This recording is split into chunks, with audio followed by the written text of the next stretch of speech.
Assalamualaikum warahmatullahi wabarakatuh. Perkenalkan, nama saya Siska Mustafa, NIM 1314230112, kelas 1A Manajemen Pendidikan, mata kuliah Psikologi Pendidikan. Di sini saya akan mempresentasikan materi yang berjudul Teori Perilaku Pembelajaran. Yang pertama, teori belajar perilaku. Teori-teori yang terkandung di dalam teori belajar perilaku atau behavioristik. Teori behavioristik adalah sebuah teori yang dicetuskan oleh Gage dan Berlin tentang perubahan tingkah laku sebagai hasil dari pengalaman. Dua macam-macam teori belajar perilaku. Yang pertama, teori belajar perilaku atau behavioristik, teori koneksionisme.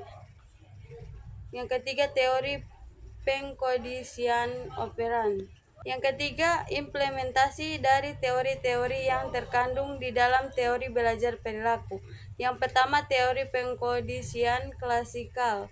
Yang kedua, teori koneksionisme. Yang ketiga, teori pengkondisian operan. 4. Prinsip-prinsip teori belajar. Beberapa prinsip yang melandasi teori perilaku antara lain konsekuensi kesegaran, konsekuensi pembentukan.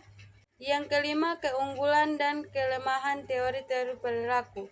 Yang pertama, teori belajar perilaku ini sangat cocok dalam pemerolehan kemampuan yang membutuhkan praktek dan pembiasaan yang mengandung unsur kecepatan spontanis, kelenturan daya tahan, dan sebagainya.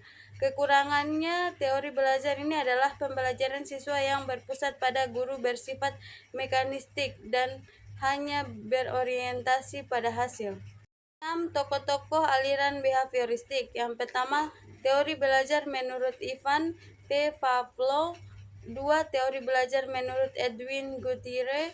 Yang ketiga, teori belajar menurut Watson. Yang keempat, teori belajar menurut B.F. Skinner. Yang kelima, teori belajar menurut Clark Hart. Yang keenam, teori belajar menurut Albert Bandura.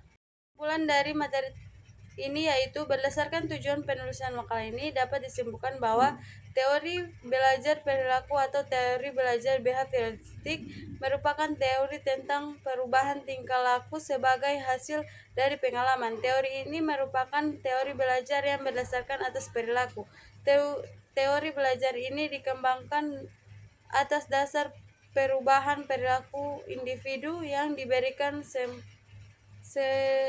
stimulus tertentu. Sekian presentasi dari saya. Bila ada salah kata saya mohon maaf. Wabillahi taufiq wal hidayah. Wassalamualaikum warahmatullahi wabarakatuh.